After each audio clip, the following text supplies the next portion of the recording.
C'est avec beaucoup de fierté qu'on annonce l'implantation à Salaberry de Valleyfield d'une autre usine de l'entreprise Pélican, une deuxième, et qui va entraîner la création de près de 200 emplois.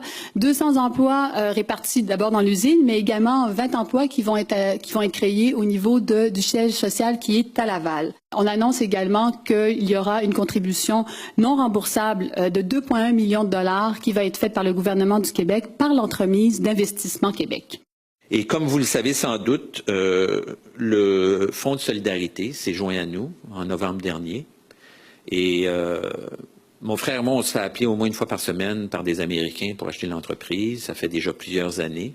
Alors, on s'est dit, pourquoi pas s'allier un fonds qui a des poches profondes et qui rame dans le même sens que nous. Alors, nous sommes très fiers d'avoir le Fonds de solidarité avec nous. C'est devenu, avec le temps... D'après le maire Denis Lapointe, Salaberry de Valleyfield était prédestiné à recevoir cette entreprise.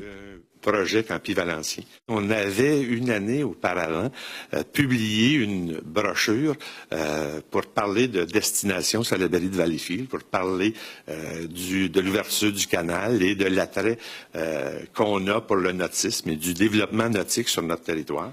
Et par hasard, il y avait dans cette brochure-là 2 photos magnifiques qui présentaient des utilisateurs des produits Pélican. Et donc, c'est la première chose qu'on leur a montrée et je pense que ça a suscité un certain intérêt. Du moins, j'espère que ça a allumé une flamme. Pélican existe depuis 1968. Pendant de longues années, l'entreprise a été surtout connue pour leurs pédalos, canots, bateaux de pêche, luges et traîneaux pour motoneige. La fabrication de kayaks a débuté au début des années 2000 et en moins de 10 ans, Pélican s'est imposé comme chef de file dans le milieu du sport de pagaie. Pélican est maintenant le plus important fabricant de kayaks au monde. Pélican exporte plus de 95% de ses produits à l'extérieur du Québec, principalement aux États-Unis. Et puis depuis 2 ans, notre croissance a été légèrement ralentie, même si elle était plus de 15%, nettement plus les 2 dernières années, ralentie parce qu'on avait un manque de capacité de production. On a dû donner de la sous-traitance, faire fabriquer des produits Pélican par des Américains dans différentes usines.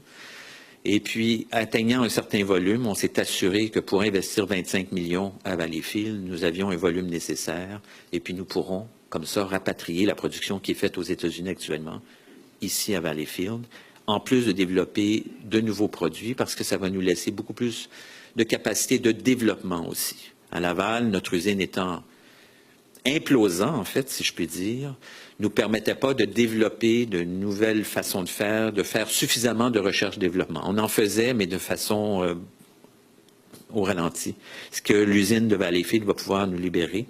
Et puis, on va pouvoir investir beaucoup plus dans la diversification de nos produits pour assurer l'avenir.